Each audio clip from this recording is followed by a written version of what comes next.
Good evening everyone, welcome to online session of Cross and Climb. In this series we were doing all the topics which are important for your MSET and other law entrance exam. So we are just about to complete contract law. If there is any doubt you can always raise your query in the comment box. So today we will understand what is contingent contract.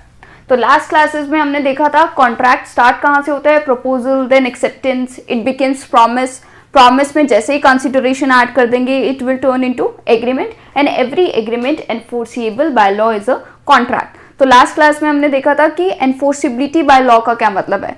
Free consent होना चाहिए, parties competent होनी चाहिए contract में enter करने के लिए, and also कोई भी agreement expressly declare to be void नहीं होना चाहिए. तो बेसिकली जो agreements in restraint of marriage, in restraint of trade होते हैं, वेजरिंग एग्रीमेंट्स होते हैं, ये सारे वॉइड एग्रीमेंट्स होते हैं. तो we have already completed this part of the subject, and if there is any doubt you can always ask. If you have not watched the earlier videos you can go in the playlist and check them. Today we will understand what is contingent contract. तो contingent contract क्या होता है? It is a contract to do or not to do something if some event collateral to such contract does or doesn't happen.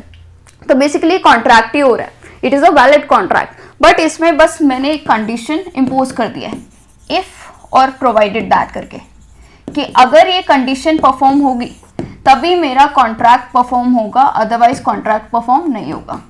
Let's take an example. A contracts to pay B 10,000 rupees if B's house is burn.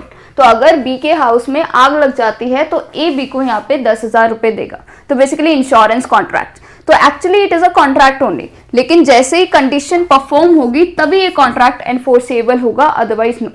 तो basically contingent contracts क्या होते हैं? It is dependent on an uncertain event, जिसे हम बोलते हैं contingency पे dependent है. तो जैसे ही वो कंटिंजेंसी होगी, दैट इवेंट हैपन्स, तभी वो कॉन्ट्रैक्ट परफॉर्म होगा, अदरवाइज नहीं होगा. Let us take one more example. A engages a builder, और ए बिल्डर को क्या बोलता है कि I will give you money, और बिल्डर रिटर्न में क्या करेगा? He will construct building for A. तो दिस इज अ कॉन्ट्रैक्ट. लेकिन जैसे ही मैंने यहाँ पे कंडीशन इम्पोज कर दी, इफ बट्स प्रोवाइडेड दैट, ये सब लगा दिया, वैसे ही क्या हो जाएगा? Contingent contract. और यहाँ पे कंटिंजेंसी क्या है? Builder is able to procure all the authorisation from the authorities.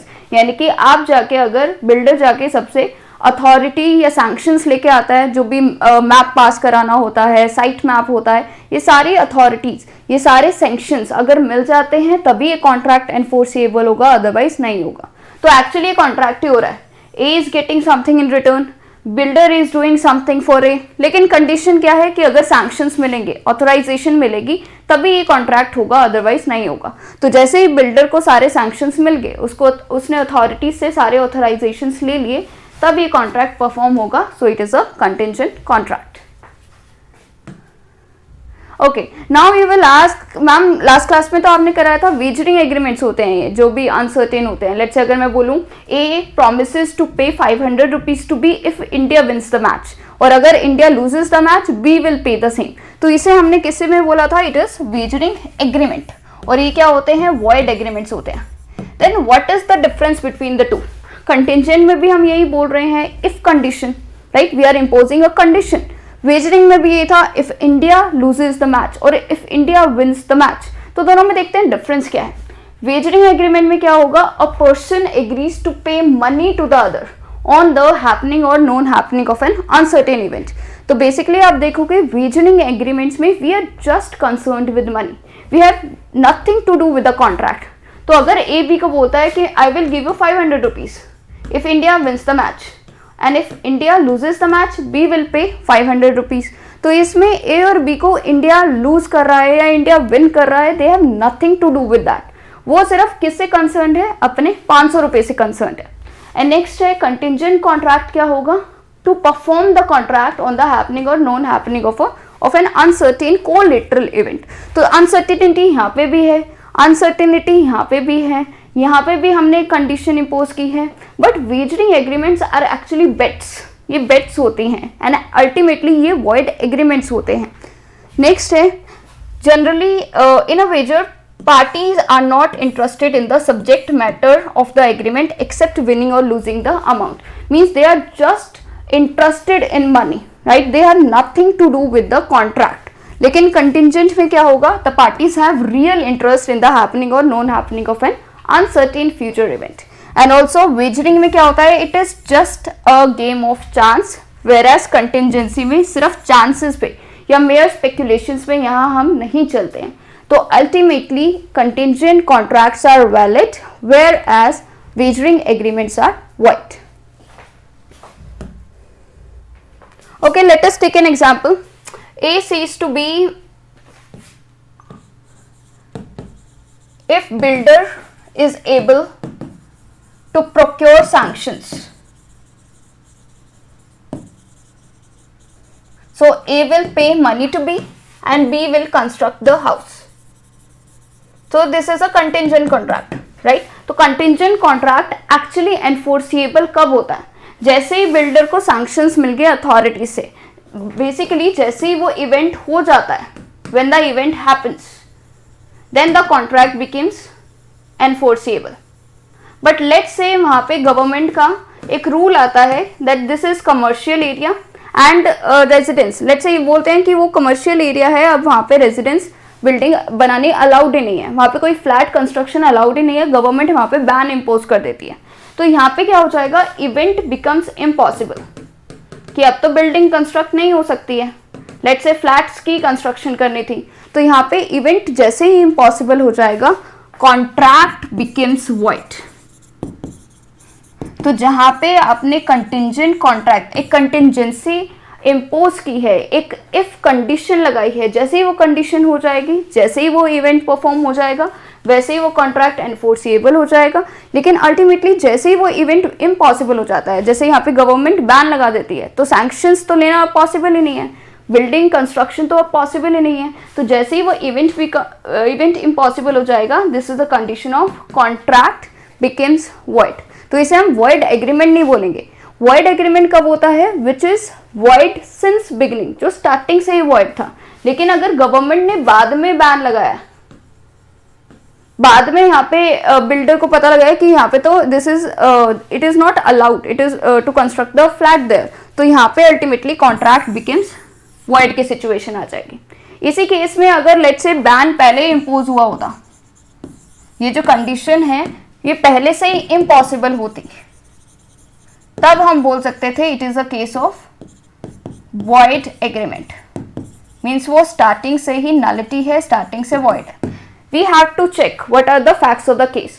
वही चीज अगर हमें स्टार्टिंग से वो चीज पता है, स्टार्टिंग से ही वो इम्पॉसिबिलिटी है, तब हम बोलेंगे it is a case of void agreement. लेकिन अगर बाद में बैन इम्पोज होता है, तब ये एक और सिचुएशन आ जाती है, कॉन्ट्रैक्ट बिकम्स वॉइड की situation. Let us take one more example. Okay, let us read this. Section 32 says contingent contracts to do or not to do something if an uncertain future event happens. यानी कि अगर event होता है तो cannot be enforced by law unless and until that event has happened. And if the event becomes impossible, such contract becomes void. तो ये कह रहे हैं अगर contingent contracts को आपको enforce कराना है, तो ये इंपॉर्टेंट है कि वो इवेंट होना चाहिए. जब तक वो इवेंट नहीं होगा, तब तक कंटिंजेंट कॉन्ट्रैक्ट एनफोर्सिएबल नहीं हो सकता है. और जैसे ही वो इवेंट इम्पॉसिबल हो जाता है, this is a situation where contracts become void. ये कॉन्ट्रैक्ट बिकम्स वॉइड की सिचुएशन आ जाएगी. A makes a contract with B to buy B's horse. तो A बोलता है कि I will purchase your horse. लेकिन एक कंडीशन क्या इम्पोज करता है? If A survives C. इसका मतलब क्या है? A survives C मतलब कि A की जब C की डेथ होगी तब A उस टाइम लिविंग होना चाहिए, अलाइव होना चाहिए. यानी कि पहले डेथ यहाँ पे किसकी होगी? C की डेथ पहले होनी चाहिए एंड A उस टाइम अलाइव होना चाहिए. This contract cannot be enforced unless and until C dies in A's lifetime. तो ultimately यहाँ पे जो इवेंट था वो एक्चुअली हो गया. इवेंट क्या था? C की पहले डेथ होनी चाहिए एंड A उस टाइम अलाइव होना चाहिए. जब तक C की death during A's life time नहीं होती है, तब तक ये कंटिंजेंट कॉन्ट्रैक्ट एनफोर्स नहीं हो सकता है. नेक्स्ट है वही चीज़ A बी को बोलता है I will sell you my horse, अगर सी उसे लेने से रिफ्यूज करता है तब। तो what is the condition here कि मैं तुम्हें हॉर्स तो बेच दूंगा, लेकिन पहले मैं सी से पूछूंगा, अगर सी इसे लेने से मना करेगा तभी मैं हॉर्स तुम्हें दूंगा। तो जब तक सी उसे रिफ्यूज नहीं करता है तब तक ये कॉन्ट्रैक्ट एनफोर्सिएबल नहीं हो सकता। तो the contract can not be enforce by law unless and until C refuses to buy the horse. A contracts with B to pay sum of money if B marries D। तो again यहाँ पे condition क्या है, A B को पैसे देगा अगर B C से मैरिज करता है तो, right, and C dies without getting married to B। यहाँ पे अल्टीमेटली ये जो इवेंट है ये इम्पॉसिबल हो गया क्योंकि C की पहले डेथ हो गई है एंड B एंड C की तब मैरिज नहीं हुई थी, राइट। तो यहाँ पे अगर जैसे ये इवेंट इम्पॉसिबल हो जाता है, this is a condition where the contract becomes void।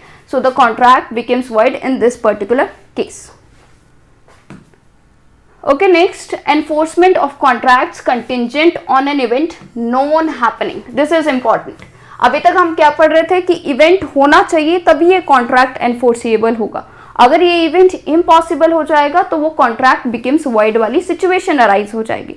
लेकिन यहाँ पे हम क्या पढ़ेंगे, कॉन्ट्रैक्ट और कॉन्ट्रैक्ट तब एनफोर्सिएबल होगा if the event doesn't happen. तो यहाँ पे हम जो भी कंडीशन इंपोज कर रहे हैं दैट इज नेगेटिव कंडीशन कि ये नहीं होना चाहिए, ये नहीं होगा तब हम कॉन्ट्रैक्ट करेंगे। फॉर एग्जाम्पल ए बी को बोलता है I will pay you money if certain ship doesn't return.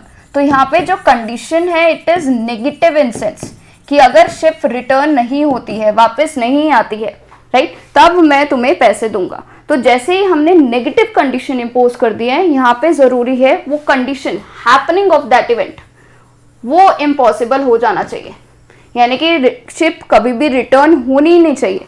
जैसे ही पता लग जाएगा शिप इज संक, शिप तो डूब गई है, तब ये इवेंट इम्पॉसिबल हो जाएगा, हैपनिंग ऑफ इवेंट इम्पॉसिबल हो जाएगा, अल्टीमेटली तब ये कॉन्ट्रैक्ट एनफोर्सिएबल होगा, right. So the section says contingent contracts to do or not to do anything if an uncertain future event doesn't happen can be enforced when the happening of that event becomes impossible and not before।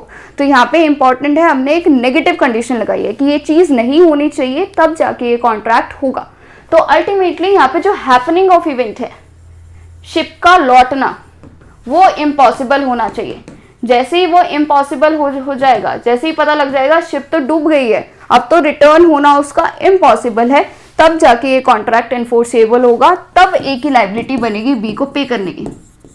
जब तक uncertainty है कि ship आ सकती है, ship can return, it is on the way, जब तक uncertain situation है तब तक के लिए contract is not enforceable, which means A is not liable to pay money to B. लेकिन जैसे कंफर्म हो गया returning of the ship is impossible now because the ship has sunk, तब जाके हम बोलेंगे contract becomes enforceable and A is liable to pay money to B।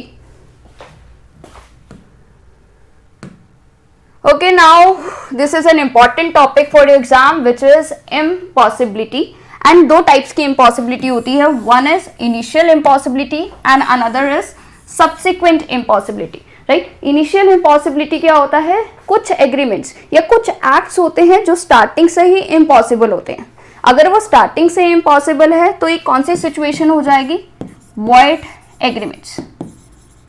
तो ये डायरेक्टली आपके एग्जाम में क्वेश्चन आ सकता है, an agreement to do an act which is impossible, और इम्पॉसिबल कब से है, स्टार्टिंग से, तो वो सारे एग्रीमेंट्स क्या हो जाएंगे, वॉइड एग्रीमेंट्स हो जाएंगे।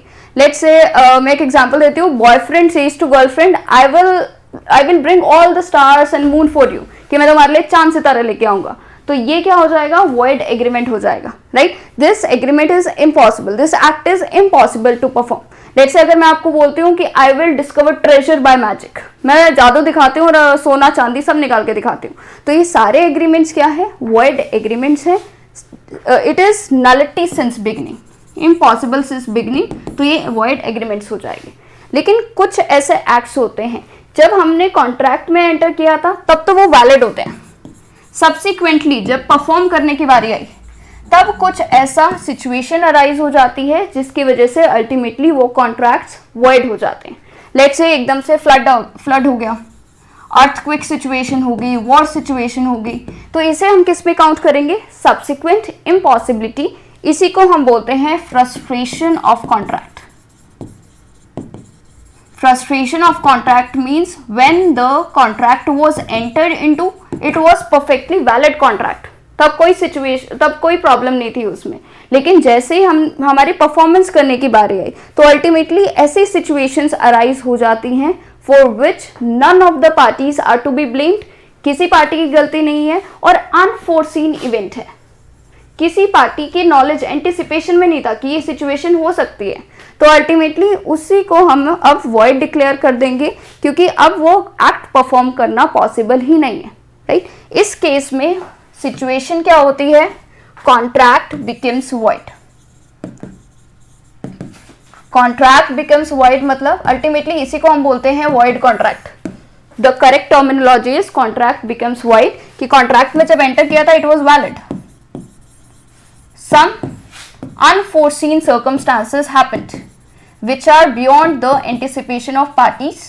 Ultimately this contract becomes void later on, right? मैं एक एग्जाम्पल देती हूँ। Let's say A and B के बीच में कॉन्ट्रैक्ट है that A will sell firecrackers to B and B will pay money for that, right? तो let's say government ban impose कर देती है फायर क्रैकर डीलिंग में, या फिर सुप्रीम कोर्ट की जजमेंट आ जाती है कि you can not deal in fire crackers because they are polluted, right. तो जब इन्होंने कॉन्ट्रैक्ट में एंटर किया था तब तो ये वैलिड कॉन्ट्रैक्ट था क्योंकि फायर क्रैकर्स की डीलिंग में कोई बैन नहीं था। सडनली कोई सिचुएशन अराइज हुई, गवर्नमेंट ने बैन इम्पोज कर दिया, सुप्रीम कोर्ट की जजमेंट आ गई, तब अब डीलिंग इट इज इलीगल, तो ये कॉन्ट्रैक्ट क्या बन जाएगा? वॉइड बन जाएगा। And what do you mean by कि कॉन्ट्रैक्ट वॉइड बन जाएगा? इसका मतलब है both the parties are discharged from performing their respective liabilities, यानी कि दोनों पार्टीज को हम डिस्चार्ज कर देते हैं, अब आपको अपना कॉन्ट्रैक्ट परफॉर्म करने की जरूरत नहीं है। तो इसे हम बोलते हैं फ्रस्ट्रेशन ऑफ कॉन्ट्रैक्ट। तो they can be various situations, earthquake, war हो सकता है, the best example is lockdown हो सकता है, सुनामी, राइट। तो कोई भी नेचुरल सर्कमस्टांसेस भी हो सकते हैं, मैनमेड सर्कमस्टांसेस भी हो सकते हैं कि गवर्नमेंट ने बैन इम्पोज कर दिया, सुप्रीम कोर्ट की जजमेंट आ गई, पहले ये एक्ट लीगल होता था, बाद में इलीगल एक्ट डिक्लेयर कर दिया है, तो ये सारी सिचुएशंस किस में फॉल करेंगी? Frustration of contract, right. Let us take one more example. Let's say A B को बोलता है I will sell my goods to you, you pay me money, and goods कहाँ है? Goods are in godown. Next day godown में आग लग जाती है and A can not supply goods to B. अब ए बी को गुड्स नहीं भेज सकता है, इवन तो ही हैज टेकन मनी, उसने पैसे रख लिए हैं, and he had intention to perform the contract, मतलब उसको भेजना था। नेक्स्ट डे क्या हुआ? अल्टीमेटली आग लगी है, सब्जेक्ट मैटर एग्जिस्ट नहीं कर रहा है, तो अब ए बी को गोडाउन में जो भी गुड्स थे वो बेच नहीं पा रहा है। तो यहाँ पे क्या हो जाएगा? अगेन फ्रस्ट्रेशन ऑफ कॉन्ट्रैक्ट, क्योंकि सब्जेक्ट मैटर डिस्ट्रॉय हो गया है, चाहे अर्थक्वेक की वजह से, फायर की वजह से, किसी भी रीजन की वजह से अगर सब्जेक्ट मैटर ही एग्जिस्ट नहीं कर रहा है तो व्हाट विल यू सेल? तो ये सिचुएशन हो जाएगी contract becomes void. Here B can not file a suit against A. B ये नहीं बोल सकता है मुझे अब सामान चाहिए, राइट। तो यहाँ पे सिर्फ बी अपने मनी क्लेम कर सकता है वापस, जिसे हम बोलते हैं रेस्टिट्यूशन ऑफ कॉन्ट्रैक्ट। एक्चुअली अब कॉन्ट्रैक्ट परफॉर्म नहीं हो सकता, राइट। जब भी यहाँ पे मनी क्लेम करेगा दैट इज रेस्टिट्यूशन। रेस्टिट्यूशन का मतलब होता है restoring back to the earlier position before the contract. जब हम कॉन्ट्रैक्ट में एंटर किया था उससे पहले की क्या सिचुएशन थी, उसी सिचुएशन पे वापस आ जाना, दैट इज कॉल्ड रेस्टिट्यूशन और रिस्टोरेशन। एक और एग्जांपल लेते हैं इसमें। Let's say A says to B I will sell my goods to you, you pay me money, and goods were in godown, और गोडाउन में आग लग गई है। At the time of entering into contract, ए ने बोल तो दिया कि मैं तुम्हें सामान बेच दूंगा, लेकिन उसको पता ही नहीं है कि उसके गोडाउन में आग लग गई है। तो यहाँ पे कौन सी सिचुएशन होगी? Is it frustration of contract? No, it is not frustration of contract. It is bilateral mistake of fact. So we need to understand the difference between the two. यहाँ पे मैं क्यों बोल रही हूँ bilateral mistake of fact? क्योंकि यहाँ पे सब्जेक्ट मैटर एग्जिस्ट नहीं कर रहा है. कब नहीं कर रहा है? At the time of agreement, and both the parties are unaware about this fact, right. तभी हम इसे बोलते हैं बायलेटरल मिस्टेक ऑफ फैक्ट. और कल हमने देखा था इसका कॉन्सिक्वेंस क्या होता है. It is a case of void agreement. लेकिन इसी केस में लेट्स से एग्रीमेंट हुआ था 1 जनवरी को, 5 जनवरी को सामान भेजना था, 4 जनवरी को आग लग जाती है. तो इस सिचुएशन को हम बोलेंगे फ्रस्ट्रेशन ऑफ कॉन्ट्रैक्ट, क्योंकि यहाँ पे हम eight the time of agreement की बात नहीं कर रहे हैं. यहाँ पे जब सब्जेक्ट मैटर एग्जिस्ट करता था 1 जनवरी को, बाद में आग लगी है, तो it is a case of frustration of contract and contract becomes void.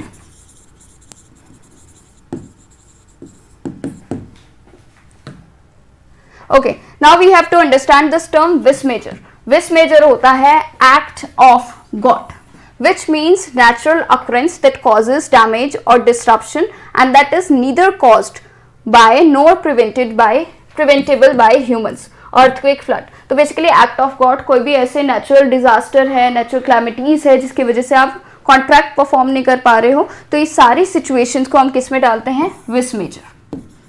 Example है earthquake, tsunami, flood हो सकता है, तो कोई भी natural disaster, right? Next term is force majeure. Force majeure में क्या होता है? It is force majeure clause in a contract excuses one or both the parties from fulfilling their contractual obligations when extraordinary unforeseen circumstances beyond the control such as natural disasters, war, riots or pandemics make the performance impossible or impracticable. So we can say vis major क्या होगा? ये भी कुछ ऐसी situations होती हैं जो parties के कंट्रोल में नहीं है, राइट. सडनली अर्थक्वेक हो गया है, फ्लड हो गया है, राइट. लेकिन विस force majeure it is a bigger term, it is a wider term. इसमें सारी सिचुएशंस आ जाएंगी, not just the natural calamities. वो तो आएंगी ही आएंगी. जब हम नेचुरल क्लैमिटीज की बात करते हैं तब वो विस मेजर में काउंट हो जाता है. लेकिन फोर्स मेजोर में कुछ ऐसी सिचुएशंस भी जहाँ पे ह्यूमन इंटरवेंशन होगा and which are beyond the control of the parties.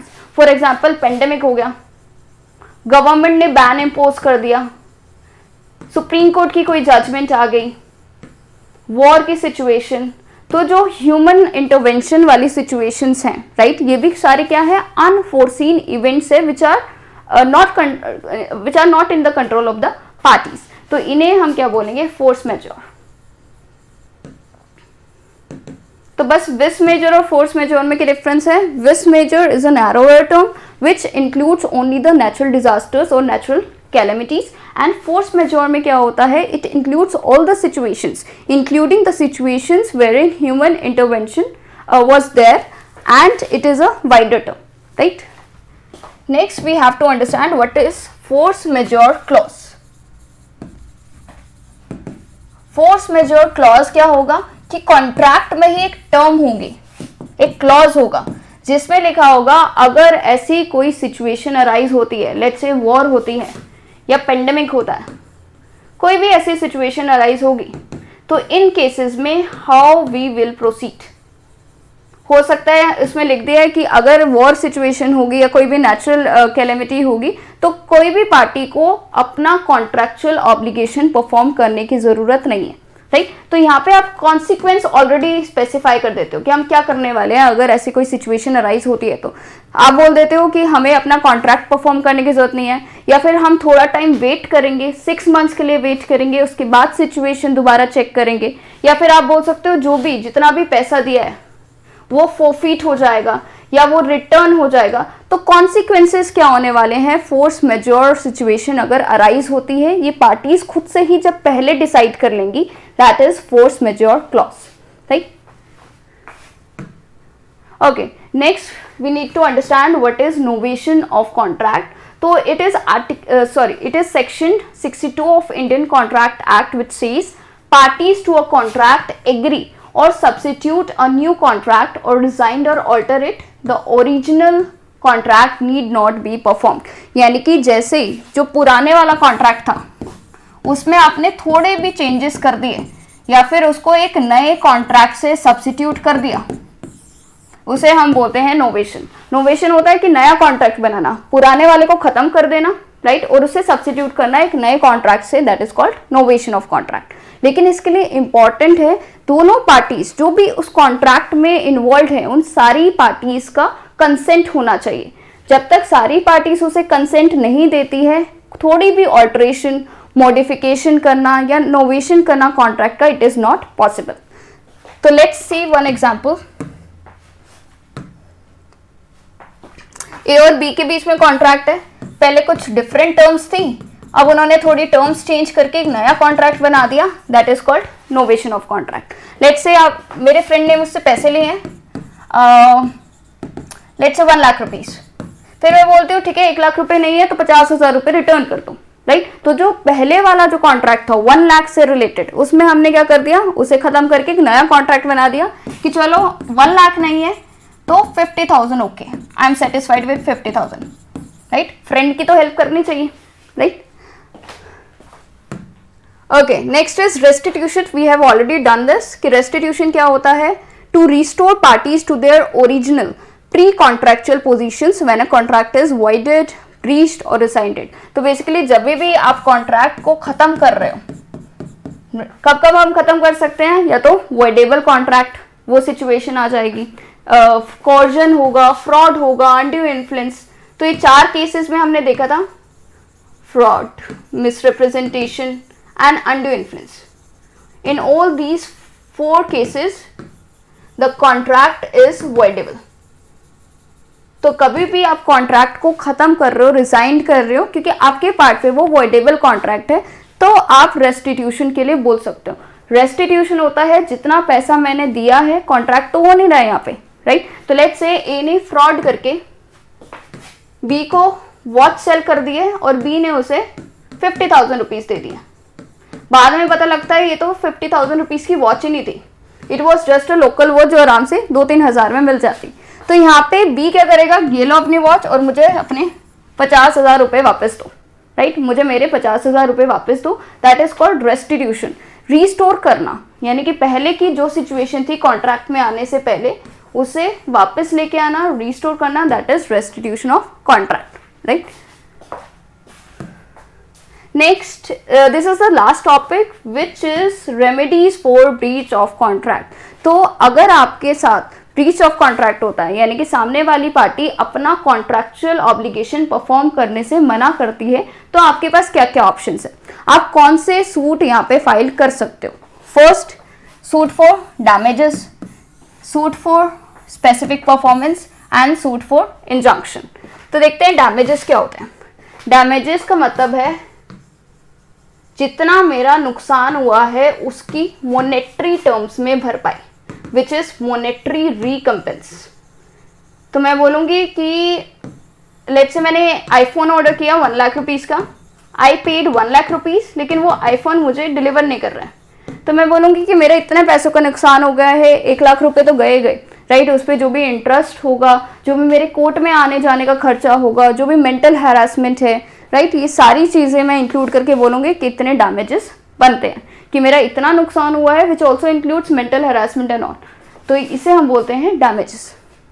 Second is specific performance.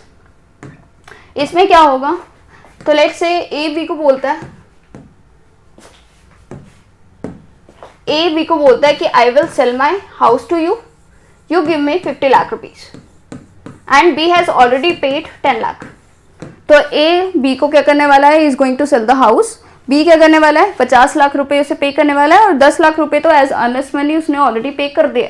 तो यहाँ पे बी क्या कहता है कि मैं आई एम रेडी टू पे द रिमेनिंग 40 लाख रुपीज। लेकिन अब ए क्या करने वाला है, ए सी को घर बेचने वाला है। तो बेसिकली ए क्या कर रहा है यहाँ पे, he is committing breach of contract, अपना वो कॉन्ट्रैक्ट तोड़ रहा है। तो यहाँ पे बी कहता है कि मुझे कॉम्पनसेशन नहीं चाहिए, मुझे वही हाउस चाहिए, राइट। तो जैसे ही आप कॉन्ट्रैक्ट में एंटर करते हो, it is your duty to perform your part of the contract. अब आपको कॉन्ट्रैक्ट परफॉर्म करना ही पड़ेगा।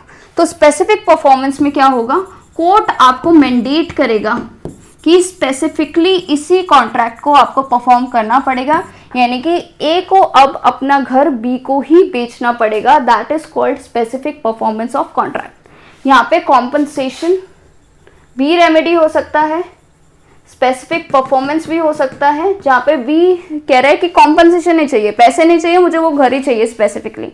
तो जब यहाँ पे ए को डायरेक्ट करेंगे कि आपको अब घर बेचना ही पड़ेगा बी को, that is specific performance of contract. और ए अगर सी को हाउस बेचने वाला है तो कोर्ट यहाँ पे उस पर रेस्ट्रेनिंग ऑर्डर लगा सकता है, that you can not sell the house to C, जिसे हम बोलते हैं इंजंक्शन।